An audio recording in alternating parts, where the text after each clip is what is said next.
Mr. Andrew Dowdy, a Bushfire CRC researcher with the Centre for Australian Weather and Climate Research at the Bureau of Meteorology, presented on dry lightning and whether forecasts of fires caused by lightning can be improved.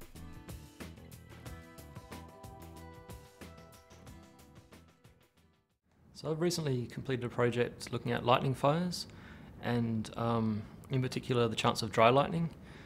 So by that I mean lightning that occurs without significant amounts of rainfall. And I looked at lightning fires in Victoria and whether they were caused by dry lightning or wet lightning, so the amount of rainfall that accompanied lightning for these fires, and also things like the fuel moisture before the lightning occurred, and also weather conditions at the time of the fire. And I guess the end goal of this is to develop a forecasting method for looking at whether or not there'll be a high chance of dry lightning and lightning fires.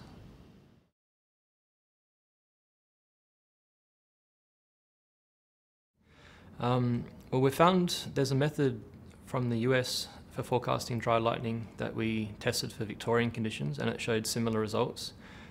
So it appears that there's a good chance that we can forecast dry lightning to some degree. Like it isn't a definite forecasting method saying yes, there will be dry lightning at this point. It's saying in this area there's a higher chance of dry lightning and lightning fires, and there may be a lower chance over here or on a certain day or time.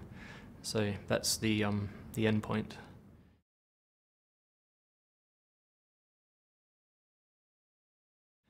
The fact that the US method showed similar results in Victoria suggests that there are similarities between the atmospheric conditions associated with lightning and dry lightning and lightning fires between different areas, and so it's highly likely that these results may be applicable to other parts of Australia also.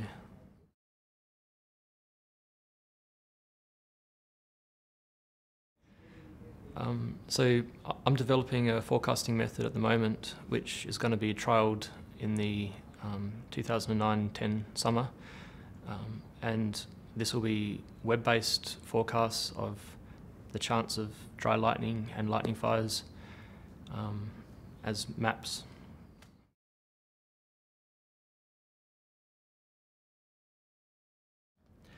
So the method for forecasting dry lightning and lightning fires could be potentially applied to long climate data sets or projections of future climate to look at how the chance of lightning fire may change in the future. And so far no one's really looked at how lightning fires may be expected to change in a changing climate in Australia. This has been done in the US. One study showed if you double the CO2 concentration of the atmosphere, you get about a 44% increase in the number of lightning fires. And in some parts of the world they've seen lightning fires increasing in numbers, like in Spain. But so far no one's done that for Australia. So a possible extension of this work would be to apply this forecasting method to these climate data sets.